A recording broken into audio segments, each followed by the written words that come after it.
plus récurrent que l'on fait à l'hôpital, en dehors évidemment du bruit qui nous empêche parfois de dormir, c'est celui des plateaux repas. Fade, froid, austère, autant d'adjectifs qui reviennent dans la bouche des patients pour qualifier la nourriture qui est servie en chambre. Et pourtant, certains établissements font des efforts, comme nous allons le voir dans cette toute première partie d'émission.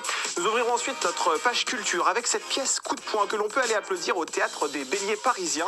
Elle s'intitule La Zone Indigo et elle nous plonge dans une France qui a basculé dans la dictature. Pour résister, faut-il fuir ou rester? C'est la question que l'on posera à notre invitée Mélodie Mouret, l'auteur de cette intrigue à qui l'on doit également la mise en scène. Et enfin, c'est tout bon, c'est la chronique qui va éveiller vos papilles. Aujourd'hui, nous allons tracer les contours d'un menu traditionnel et festif que nous allons pouvoir dévorer dans quelques jours à l'occasion du Nouvel An chinois.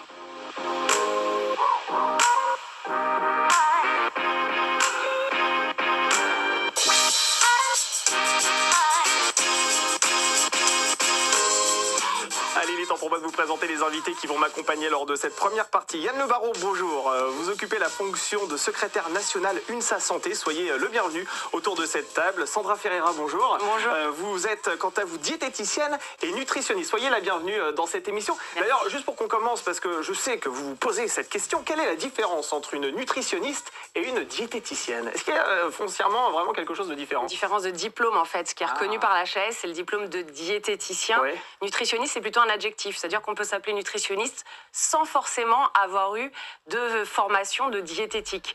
C'est-à-dire que, globalement, les deux seuls métiers qui permettent de prodiguer des conseils alimentaires réellement liés à la santé sont les diététiciens nutritionnistes et les médecins Et nutritionnistes. les médecins nutritionnistes, c'est une question de diplôme. C'est un peu comme les ostéopathes et les kinésithérapeutes, si je schématise Certainement, oui. Je connais moins cet aspect-là, mais Voilà. effectivement. Mais nutritionniste, même vous, demain, vous mettez une plaque, vous appelez nutritionniste. Je peux. Oui. Bah écoutez, venez me consulter, hein, à partir de demain, voilà, j'aurai ma plaque devant chez moi. Bon, trêve de plaisanterie, je le disais en introduction, c'est une réputation qui colle à la peau de l'hôpital. La nourriture est mauvaise, on l'entend souvent, et pourtant certains établissements comme la Pitié-Salpêtrière à Paris tentent vraiment de faire des efforts et d'améliorer la qualité des repas. La PHP a dévoilé par exemple en mai 2024 un plan de restauration qui prévoit notamment de former le personnel aux bons usages en hôtellerie et de proposer une alimentation plus saine. Yann Le Baron, je voulais vous poser cette toute première question. Quand vous entendez les patients dire que le repas c'est le moment le plus déprimant de la journée à l'hôpital, on a pu le lire ici ou là, vous, quelle est votre réaction en tant que représentant du personnel soignant? Alors, pour les patients, on peut le comprendre.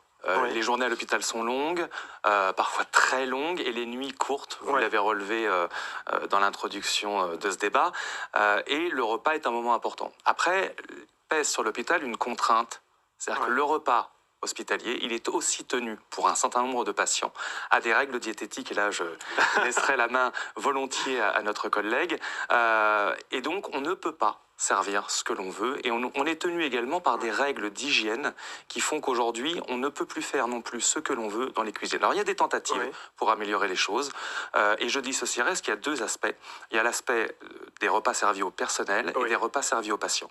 Et la PHP, c'est 39 sites, c'est environ 15 millions de repas par an. 41 000 repas par jour. C'est beaucoup. Donc nécessairement, c'est une machinerie, pour ne prendre que la PHP, c'est une machinerie colossale avec des contraintes multiples, et c'est ce qui explique souvent que les repas ne sont pas à la hauteur de ce qu'attendent les patients, et en plus de ça, la présentation en barquette, sous vide, n'est pas fait pour améliorer, parce qu'on commence par manger avec les yeux, et de ce côté-là, on peut malheureusement pas faire grand-chose. Et très concrètement, comment les repas sont-ils fabriqués? Est-ce que ce sont des énormes centrales qui ensuite dispatchent les repas dans les hôpitaux de la ville et de la région, ou bien ce sont des cuisines qui sont à l'intérieur des hôpitaux où des chefs cuisiniers sont en train de préparer des repas? Vous avez, on va dire, tous les cas de figure. Mais si je prends uniquement la région Île-de-France, vous avez soit les centrales qui livrent de l'alimentation, soit vous avez effectivement des sites de production internalisés dans les établissements. Alors, c'est assez variable. À la PHP, sauf erreur ou omission, il doit y avoir 8 sites de production, 4 sites extérieurs et 9 sites relais. Voilà. Donc, et tout ça produit des barquettes et de l'alimentation. Il y a une multitude de sites, mais il y a une seule centrale d'achat. Il y a une seule centrale d'achat. Il y a une seule centrale d'achat, et c'est là aussi une difficulté, parce que vous avez autant de pratiques que de sites pour une seule centrale d'achat, avec la difficulté de pouvoir choisir les aliments, la qualité, et quand bien même la loi Egalim soit parue et soit entrée en vigueur dans les établissements, il y a un net progrès, mais on n'y est pas encore, et la PHP notamment, parliez de la question des cuisiniers, a fait le choix aujourd'hui de recruter des cuisiniers qui sont passés par l'apprentissage et qui sont des vrais cuisiniers de métier. Et ça change quand même pas mal de choses. Eh bien, on va y revenir justement dans le détail. Sandra Ferreira, je voulais vous poser cette question. Pourquoi ce qui arrive sur le plateau repas est-il vraiment stratégique pour la santé du patient et pas simplement un accessoire gustatif, si j'ose dire? Ouais, alors c'est primordial déjà. Il faut savoir que quand on est hospitalisé, souvent c'est parce qu'on n'est pas bien et on a ou des défenses immunitaires diminuées ou on a une maladie qui fait que on n'a plus trop d'appétit. Donc le repas, du point de vue nutritionnel, il est important parce qu'il va apporter des protéines, des lipides, des glucides, des vitamines essentielles, des minéraux qui vont permettre à l'organisme de ce patient malade d'affronter tout ce qui lui arrive. Une meilleure immunité, éviter la dénutrition, c'est ce qui touche le plus les patients à l'hôpital. Donc la dénutrition, c'est la perte de masse musculaire, entre autres. Et tout ça va permettre d'ailleurs aux patients, s'ils mangent correctement, peut-être d'avoir un séjour moins long à l'hôpital, guérir plus vite. Enfin, en tout cas, c'est comme ça qu'on œuvre. Donc ça, c'est essentiel. Après, il y a l'aspect aussi, et vous en parliez si justement... du visuel, c'est-à-dire qu'un repas qui va être beau, rien que visuellement, c'est quand même le seul moment de la journée où le patient a un petit moment sympathique, sinon il est tout seul le reste du temps. Donc c'est assez important aussi pour le moral. Donc quand on dit que les repas sont mauvais à l'hôpital, je caricature, mais c'est évidemment ce qu'on entend parfois dans la bouche de certaines familles ou certains patients, on est d'accord, du goût, on parle pas de la qualité nutritionnelle qui, elle, est irréprochable, c'est ça? Alors, la qualité au sens apport nutritionnel, à mon sens, voilà, c'est suffisamment cadré maintenant avec des diététiciens, des médecins, enfin... Là-dessus, on est plutôt pas mal. Par contre, la qualité, j'aimerais toujours avoir plus, d'avoir que des fruits, des légumes de saison, des circuits courts, du bio. Bon, avec la loi Egalim, on essaye. On essaye, mais on pourrait faire mieux, bien évidemment. Bien sûr, parce que c'est 50%, je crois, le seuil qui est fixé par la loi Egalim, absolument, de produits frais. Et là, je crois qu'à la PHP, nous sommes plutôt autour des 24%. Je parle sous votre contrôle, mais on est sous la barre des 25%. Donc, on rame, on va y arriver, mais voilà, il faut avancer là-dessus. Et qui se charge de fabriquer les menus justement à l'hôpital? Alors, les menus, en règle générale, sont construits par les diététiciens. Et ensuite, en fonction des produits achetés, si vous n'avez pas de contraintes posées par un médecin ou un diététicien, vous avez une sorte de fiche à choix multiples vous permettant de sélectionner ce que vous préférez manger dans la limite de ce qu'il est possible de fournir. Parce qu'encore une fois, et je reprends parce que tout à l'heure, je vous ai dit, j'ai fait une erreur, c'est 38 sites de production. 38 sites de production. C'est 38 sites de production pour une centrale d'achat. Donc, naturellement, on ne peut pas tout avoir. Et la loi Egalim, elle dit effectivement 50% de produits durables, 20% de produits bio. Aujourd'hui, on est à 21,9. On peut juger que c'est trop peu. Néanmoins, en 2019, on était à 2,1 à la PHP. Donc il y a eu un effort colossal de produits pour améliorer les choses. Donc on est sur une bonne dynamique sur cette question. Et sur l'aspect du visuel, malheureusement... Autant que faire se peut, on sert dans des assiettes, on permet de faire, mais il y a aussi une double contrainte pour le faire, faut du personnel. Et aujourd'hui, il en manque. Et pour améliorer la qualité des repas, faut des moyens. Or là, il n'y a pas suffisamment de moyens à l'hôpital. Le coût moyen est à 9,01 € par repas. C'est pas beaucoup ça, parce qu'on a du mal à imaginer, parce que c'est 9 € finalement, ils englobent pardon, la personne qui doit normalement servir les repas, donc j'imagine qu'il y a une partie de cette enveloppe-là qui va au personnel soignant. C'est pas 9 € de produits qui sont achetés. C'est 9 € qui englobe les personnels de production et la matière première. Alors évidemment, 9 € ne disent pas grand-chose, mais il faut le ramener juste pour la PHP. La PHP, c'est 8 milliards de budget. C'est un bateau amiral, c'est colossal. Rien que cet aspect-là, c'est 138 millions d'euros par an. Par an, c'est colossal. Une question aussi par rapport à l'image de cette mauvaise nourriture dont je parlais tout à l'heure en introduction. Comment vos collègues vivent-ils justement ces reproches qui, j'imagine, leur sont faits au quotidien quand ils arrivent avec des plateaux repas et que le patient souffle en disant « Ah non, ça va pas être bon, etc. » Dans quel état d'esprit sont-ils à ces moments de la journée?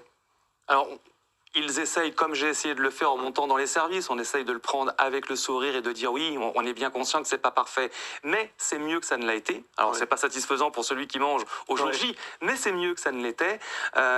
Et en réalité, sur le fond du fond, ce problème-là, il est important pour les patients, mais pour tous les soignants autour, on se dit que finalement, c'est pas si grave que ça, compte tenu des autres enjeux. Mais c'est important. Et c'est pour ça qu'aujourd'hui, il y a un focus véritablement porté sur l'alimentation et sur la qualité de celle-ci, parce qu'on essaye de rendre le moins pénible possible une période qui n'est choisie par personne. Vous, Sandra Ferreira, qu'est-ce que vous entendez dans votre entourage professionnel au sujet des repas qui sont servis à l'hôpital? C'est pas frais, c'est pas suffisamment chaud, c'est pas suffisamment beau? Alors, c'est pas frais, c'est pas suffisamment beau. Parfois même, j'ai des patients que j'ai pas forcément dans le cadre hospitalier, puisque je travaille plus en hospitalier, mais qui me disent qu'ils ne savent même pas ce qu'ils mangent. C'est-à-dire que quand ils voient le plat arriver, ils ne savent même pas si c'est du bœuf ou autre chose. Enfin, voilà. Il y a l'aspect visuel qui, d'emblée, c'est la première chose qu'on voit, freine le patient et ne lui donne pas envie de manger. Est-ce que je peux rebondir sur une chose qui a été dite? On parlait de budget. Alors, je ne suis pas là forcément pour apporter des solutions, mais j'aimerais qu'on ouvre la réflexion sur le fait que oui, c'est un coût, et je l'entends bien évidemment, mais que si on était sur une réflexion plutôt à moyen et long terme, finalement, ça nous coûterait moins cher d'améliorer l'aspect visuel de ces repas. Pourquoi? Parce que oui, à court terme, il faut bien sortir l'argent pour faire les plateaux repas, mais s'ils étaient plus appétissants, donc avec un petit peu plus de moyens, eh bien, on économiserait sur le séjour. En fait, il y aurait moins de dénutrition, donc moins de besoin de mettre des poches de compléments alimentaires, moins de longs séjours. Enfin, vraiment, si on le voit au moyen au long terme, je suis persuadée qu'on ferait des économies, au contraire. Et ça, c'est vrai que ça joue beaucoup aussi sur la façon dont vont manger les repas, enfin, en tout cas, dont les patients vont manger les repas. Est-ce que ça, c'est faisable, ce que avance Sandra Ferreira? Est-ce qu'on pourrait effectivement envisager peut-être une amélioration visuelle des plateaux repas? Vous parliez de moyens, c'est vrai, ça demande peut-être du temps. Est-ce qu'aujourd'hui, l'hôpital a les moyens de faire cet effort-là? Alors, je pense qu'il y a des choses qu'on peut faire avec de la bonne volonté, avec effectivement un raisonnement de terrain pour améliorer les choses. Là, je vous rejoins parfaitement. Est-ce qu'on a les moyens à moyen terme, si je puis dire, la formule n'est pas très élégante. C'est difficile de vous répondre puisque les budgets hospitaliers, c'est une particularité de notre système, sont votés annuellement. Et dès lors, la projection à moyen terme, elle est assez difficile sur ce terrain-là. Et il y a une espèce d'effet ciseau mécanique qui se produit sur ces aspects budgétaires. Et pour autant, sur les services où les risques de dénutrition sont particulièrement marqués, je pense aux services d'oncologie, je pense aux services d'infectiologie, aux services de réanimation, en tout cas de post-réanimation pour un certain nombre de patients, il y a un véritable focus, on fait mieux que pour le commun, justement pour éviter les risques de dénutrition, mais il est vrai que la dénutrition est trop peu cotée dans l'hospitalière. C'est un vrai défaut. Merci. Non, mais je ne peux pas... voilà, c'est une évidence. Et à ce titre, d'ailleurs, la PHP, parce que là, on est en Ile-de-France, la PHP a fait un effort qui est un effort colossal. Hein. C'est plus 7,7% de diététiciens sur les 4 dernières années, portant leur nombre à 438. Donc c'est encore trop peu, parce qu'évidemment, c'est 100 000 agents à la PHP. Mais c'est beaucoup mieux que ça n'était. Et on a un vrai travail à faire sur la cotation de la dénutrition pour permettre justement une prise en charge très individualisée des patients. Quand on dit que l'alimentation fait partie du soin, ça veut dire quoi concrètement pour un aide-soignant, pour un infirmier? Est-ce que par exemple, un aide-soignant, un infirmier s'assure que le patient a bien terminé son plateau repas? Est-ce qu'il a des moyens, pas de le contraindre évidemment, mais de l'encourager à manger son plateau? Alors, on peut encourager à manger, mais si c'est pas bon, c'est pas bon. Ou en tout cas, si la personne ne trouve pas ça bon, c'est difficile de lui expliquer que c'est bon quand même. Donc, de ce point de vue-là, on n'a pas véritablement de moyens. En réalité, je laisserai par contre notre collègue répondre sur l'aspect technique de comment inciter en particulier ou expliquer.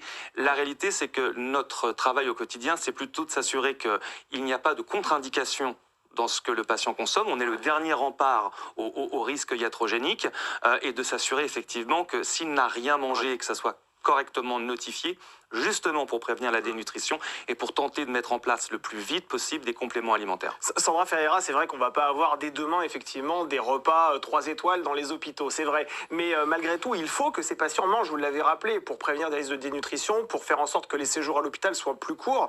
Quels sont les arguments que l'on peut faire valoir face à des patients qui disent « Non mais c'est pas bon, j'ai pas envie de manger ». Qu'est-ce qu'on peut leur dire pour les encourager justement à manger leur assiette? On parlera aussi du gaspillage, parce qu'il y a beaucoup de gaspillage. Oui, il faudra qu'on en parle effectivement. Mais là où je rejoins mon confrère, c'est qu'à un moment donné, malheureusement, manque de moyens. C'est vrai que si on avait, l'aide-soignante avait le temps, ou s'il y avait encore plus de diététiciens, avait le temps de passer du temps avec le patient en lui disant « Tenez, voilà le bœuf bourguignon » oui, il n'a pas un très bel aspect, mais il est très bon. Voilà, et d'en parler. Puis ça vous apportera du fer, ça vous apportera des protéines et vous allez guérir plus vite. Vous voyez, tout ce discours qu'on pourrait avoir autour. Mais malheureusement, on n'a pas le temps. C'est le manque de moyens, là vraiment réel. Donc c'est vrai qu'il faudrait tout ce discours autour. Ça serait dans le monde idéal. Après, bien sûr, c'est en interne de pouvoir travailler dans les cuisines pour que l'aspect soit plus beau. Mais tout ça demande du temps. Et le temps, c'est de l'argent. Alors je parle sous votre contrôle, mais les chiffres de la dénutrition sont assez flagrants. Hein. Ce phénomène touche jusqu'à 40% des patients hospitalisés, et beaucoup de personnes âgées arrivent déjà fragilisées. Qu'est-ce qui coince encore finalement pour que ce soit systématiquement dépisté et pris en charge, ce facteur dénutrition? Alors, il faudrait qu'il y ait des tests systématiques à l'entrée de dénutrition. Alors ça, comme ça fait un petit moment que je ne suis plus en hospitalier, je ne suis pas sûre que ça soit... Là, je vous laisse y répondre. Hein. Est-ce qu'il y a encore tous ces tests faits de manière systématique? C'était mal coté, c'est ça? On a du mal à le prévenir. Quand on dit mal coté, en réalité, ce n'est pas forcément quelque chose qui est systématisé dans l'enregistrement des problématiques à l'entrée du patient. Je dirais que c'est service dépendant, voire groupement hospitalier dépendant. Si on en fait un axe fort de la prise en charge dans les services, nécessairement ça sera mieux coté. Mais ça passe par plus de diététiciens, plus de médecins et plus de personnel pour pouvoir assurer ce dépistage à l'entrée et donc un aspect aussi de formation parce que, in fine, pour les aides-soignants et les infirmiers qui sont ceux qui sont au contact permanent des patients, la formation en diététique, elle est extrêmement faible dans le cursus. Et donc, on en revient toujours, le temps, c'est de l'argent. Le temps, c'est de l'argent. Et je voudrais que l'on parle justement de ce plan restauration que la PHP a lancé en 2024, dans un plan plus global d'ailleurs d'amélioration de l'accueil et de la qualité de séjour. D'un point de vue syndical, qu'est-ce que vous retenez concrètement de ce plan?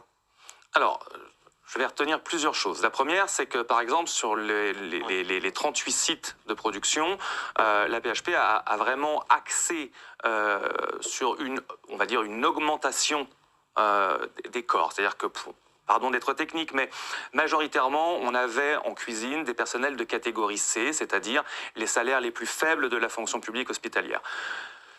Un grand nombre de collègues de la PHP, c'est dit dans le rapport de la Cour des comptes de septembre 2025, sont passés en catégorie B. Il y a, comme je vous le disais tout à l'heure, le fait de recruter des cuisiniers qui soient des cuisiniers passés par l'apprentissage et donc avec un souci du bien prendre en charge la matière première. Même si l'inflation alimentaire pose un véritable problème, on en revient toujours aux aspects budgétaires. L'augmentation des diététiciens, ce qui est non neutre et ce qui n'est pas simple, parce que recruter aujourd'hui à l'hôpital public, ça n'est pas simple, parce que les salaires n'y sont pas mirifiques. Et enfin, le fait que cette question soit rebasculée dorénavant au niveau central de la direction de la PHP, ce qui en fait véritablement un élément phare de leur politique du prendre en soin sur le plan holistique, sachant que bien évidemment deux choses se greffent là-dessus et qui s'imposent à nous tous, et c'est une bonne chose, c'est la loi Egalim dont nous avons parlé, mais c'est aussi la loi AGEC. Alors justement aussi, on parle d'augmenter la part du cuisinier maison et de proposer une alimentation plus saine. Pour vous, ça change quoi diététiquement et en termes de plaisir par rapport à du transformé, par rapport à du réchauffé? À une époque, on parle beaucoup de l'ultra-transformation, où on sait que c'est mauvais pour la santé d'avoir des produits avec trop de marqueurs d'ultra-transformation. Pour rappel, des ajouts de pectine, d'amidon, de tout ce qu'on veut, de choses qu'on n'a pas dans notre cuisine.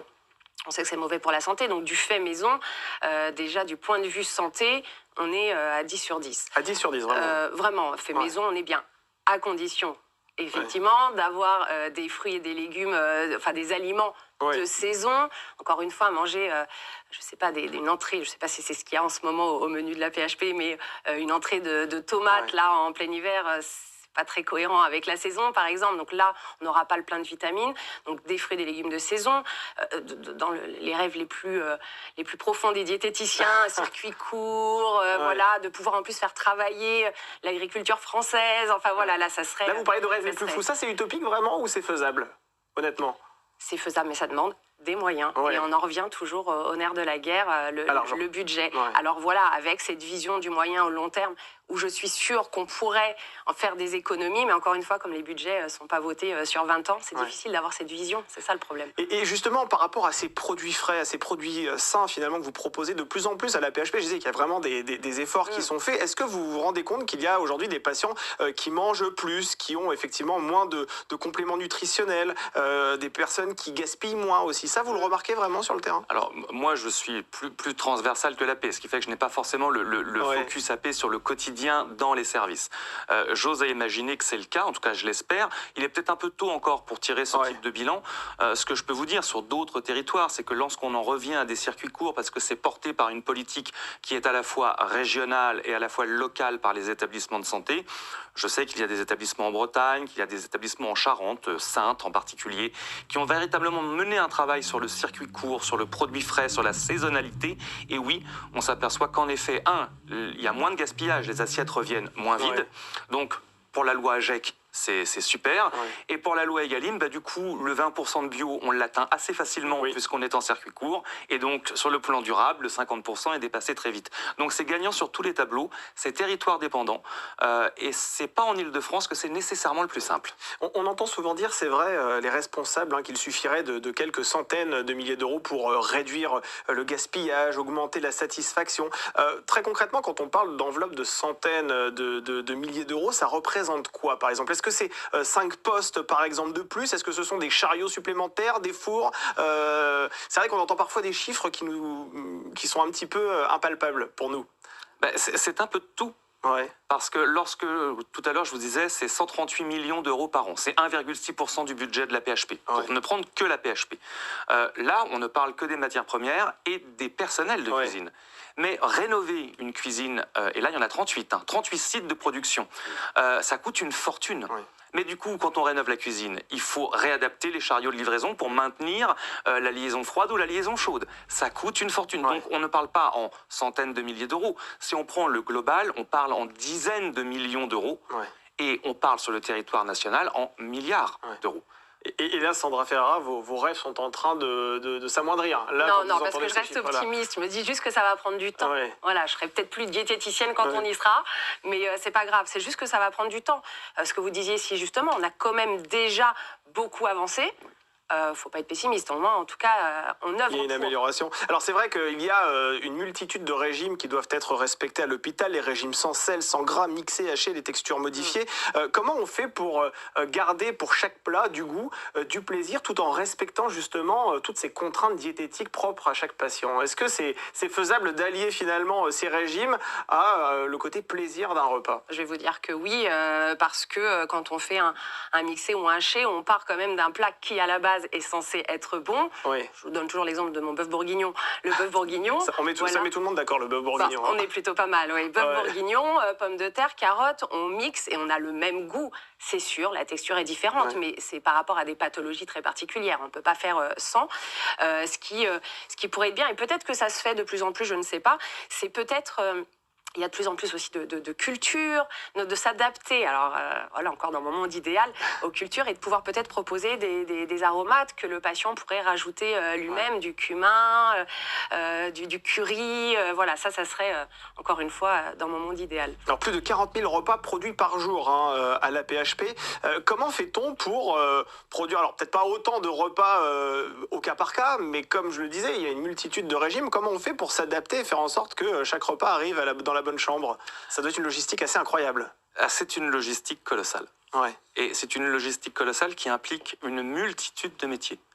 Mais en réalité, c'est le miracle hospitalier du quotidien. C'est-à-dire qu'en général, avec des bouts de ficelle, on arrive à faire et à mettre en place des organisations qui feraient pâlir un certain nombre de systèmes privés ou militaires. C'est-à-dire que véritablement, c'est un enchaînement de la réception de la matière première à sa production, en tenant compte effectivement de chaque repas, de chaque restriction, avec les fiches repas qui sont adjointes au plateau, et ensuite ça part par des systèmes automatisés et à bras humains jusque dans les services, et in fine, c'est réceptionné par les équipes paramédicales qui, elles, font le dernier check de contrôle pour être sûr que ce qui était attendu est bien ce qui est livré. Donc, c'est des dizaines, des centaines, des milliers de personnels chaque jour qui concourent à la production et à la livraison de ces 41 000 repas. Et ce qui est assez bluffant, finalement, c'est que ces repas sont quasiment, en tout cas, on a le sentiment de l'extérieur qu'ils sont tous livrés simultanément. Généralement avant 19h d'ailleurs, ce qui est peut-être aussi une critique que l'on peut faire à l'hôpital. On va y revenir juste après avec vous, justement, Sandra Ferreira. Mais comment faites-vous pour livrer quasiment au même moment tous ces repas? Alors peut-être qu'ils ne sont pas tous livrés avant 19h, vous allez me dire si c'est le cas, mais on a l'impression que tout est livré plus ou moins simultanément dans les chambres. En règle générale, ça arrive dans les services d'abord, à peu près à une heure similaire. Donc là, c'est un balai. C'est un balai automatisé, c'est un balai humain qui permet la livraison. Une fois que c'est en service, il faut sortir les plateaux, les préparer quand on peut, les mettre en assiette et autres, ce qui peut prendre un certain temps. Donc ça peut décaler l'heure du repas en fonction de si vous êtes le premier à être servi et le dernier. En fonction du nombre de soignants, c'est pas tout à fait la même heure. Et enfin, oui, ça dépend de la capacité qu'on a à répondre à ce moment-là et des urgences multiples dans le service. Par contre, la livraison, la réception, ça arrive et c'est maintenu au chaud autant que nécessaire dans les respects des règles d'hygiène. Et dîner avant 19h, c'est une bonne idée. C'est beaucoup aussi le reproche que l'on entend de la part des patients. Ça y est, j'ai mon bœuf bourguignon, tiens, qui arrive devant, là, il est 18h30, j'ai pas faim. Est-ce que c'est nutritionnellement, je sais pas comment on dit, bon de manger avant 19h? Avant de rebondir sur l'histoire de l'horaire, je voulais juste apporter une petite précision à ceux qui nous regardent. Il ne faut pas oublier non plus qu'on n'est pas au restaurant et qu'on est dans une restauration collective, avec des règles d'hygiène très strictes. Donc c'est quand même différent. Il ne faut pas s'attendre un jour, peut-être que ça arrivera, mais à manger du 4 étoiles. Ça, c'était important. On n'a pas les mêmes façons de travailler en restauration collective que dans un restaurant. Ça, fin de la parenthèse. Donc, pour revenir sur l'horaire du repas, évidemment que de manger pas trop tard, c'est plutôt bien, parce qu'on a le temps de digérer avant de s'endormir. Je peux concevoir que c'est pas forcément dans la culture française de manger tôt et que ça puisse être surprenant. Mais moi, je suis plutôt favorable à ça. Si vraiment le patient a faim, et tant mieux, ça veut dire qu'il est plutôt en bonne forme s'il a faim. Rien ne l'empêche de garder le fruit du plateau et de le manger 1 ou 2 heures plus tard pour ne pas avoir faim. Ça, c'est une possibilité. On parlait de patients dénutris tout à l'heure, ce qui touche quand même une part assez importante des patients qui se trouvent aujourd'hui à l'hôpital. Qu'est-ce qu'on met sur un plateau d'un patient qui souffre de dénutrition? Est-ce qu'on va lui mettre un régime aussi particulier? Alors, on va en tout cas favoriser, dans son plateau, il va y avoir des protéines, ou viande, ou poisson, ou œufs. Bon, s'il y a un régime très particulier, ça sera plutôt des sources de légumineuses, lentilles, pois cassés, pois chiches, mais généralement viande, poisson, œufs et laitage. Ce sont vraiment les sources principales de protéines, donc c'est de favoriser ça. Encore une fois, il faudrait, si l'aide-soignante a le temps, et si elle est formée, il y a ça aussi, avoir le temps de dire au patient qui n'a peut-être pas faim, bon, au moins mangez votre poisson et votre laitage, même si vous n'avez pas trop faim. Voilà, ça c'est ce qui manque peut-être encore sur certains établissements. Comme vous le disiez, en interne, parfois, il y a déjà ce qu'il faut, et tant mieux. Mais voilà, c'est surtout cet aspect-là qui va être le plus important en cas de dénutrition. Alors les légumineuses, le poisson, tout ça c'est super pour la santé, c'est vrai, mais une petite boîte de chocolat ça fait de mal à personne et généralement ça arrive que les familles en apportent aux patients. Vous, quel regard vous portez là-dessus justement? Est-ce que aussi, il y a même des familles qui partagent des repas aussi avec les patients? Vous en pensez quoi, vous, en tant que responsable syndical? Moi, en tant que responsable syndical, que du bien. Que du bien. Après, je vais penser aussi respect des règles d'hygiène. Et je vais penser aussi, parce que parfois les chambres sont doubles, on n'a pas encore que des chambres seules, et je vais penser aux voisins. En tant que soignant, c'est ça aussi qui m'intéresse. Que les patients ou leurs familles, entre guillemets, cantinent. Pas de problème. Si c'est respectueux des prescriptions des régimes alimentaires. Parce que généralement, le danger, c'est ça. C'est que croyant faire bien en faisant plaisir à un patient, il rapporte une denrée qui est contre-indiquée sur le plan de la santé du patient, et là, c'est problématique. Donc si ça se fait, ça doit se faire en accord avec l'équipe soignante, et dans le respect de tous ceux qui entourent le patient. Et à partir de là, aucun problème, il n'y a pas de souci. Mais pas quelque chose de caché dans le placard, sans qu'on le sache, et qui va rester 2 jours dans le placard avant d'être mangé, avec tous les risques induits. Donc c'est des choses qui peuvent se travailler, mais avec l'accord des équipes, et toujours de manière extrêmement transparente, de manière à éviter tous les écueils. On n'arrive pas avec sa friteuse à l'hôpital, Sandra Ferreira, on est d'accord? Non, bon déjà, ne serait-ce que pour le respect du voisin, là, ça va être très compliqué. Mais je rejoins complètement. Là, je valide à 100% ce que vous venez de dire. Bien évidemment, ça fait fait partie aussi, il ne faut pas oublier l'état mental du patient d'un petit moment convivial. Encore une fois, il faut que ça soit encadré parce que ça peut très vite dériver sur des choses qui lui seraient néfastes finalement pour la santé. Si on se projette un tout petit peu, le plateau repas d'un patient dans quelques années, il ressemblera à quoi? Est-ce qu'on peut imaginer une évolution vraiment visuelle importante selon vous dans les prochaines années? Je sais qu'il est question de moyens, il est question de décisions politiques aussi, voilà, dont vous n'êtes pas forcément responsable, mais est-ce qu'on peut être optimiste et imaginer qu'un jour, à l'hôpital, on se dira pas « Ah, ça y est, c'est le repas ». Avec les budgets que nous réclamons, oui, sans doute. Ouais. Avec les budgets actuels, je ne sais pas. Ce que je sais, c'est que dans les établissements où il y a une bonne volonté, dans les services où on y apporte un regard très particulier, et je reprends mon exemple de l'oncologie, où déjà manger est difficile de par les traitements. Donc vraiment, il y a un effort à porter avec un service à l'assiette, avec des choses accompagnées. On sait qu'on y arrive. Ça demande des efforts, ça demande de l'investissement. Donc, et je crois véritablement que les choses vont s'améliorer à plus ou moins court terme. Mais court terme pour l'hôpital, c'est 10 ans. Je suis certain qu'il y aura une amélioration. Est-ce qu'on en arrivera à quelque chose qui satisfera tout le monde ? Mais finalement, c'est impossible. La satisfaction de 100% n'est pas possible. Si déjà on s'améliore, ça sera un grand pas. Et puis en tout cas, on regardera ça avec beaucoup d'attention et on militera aussi pour davantage de bœuf bourguignon. Hein, Sandra Ferrer, vous serez avec moi?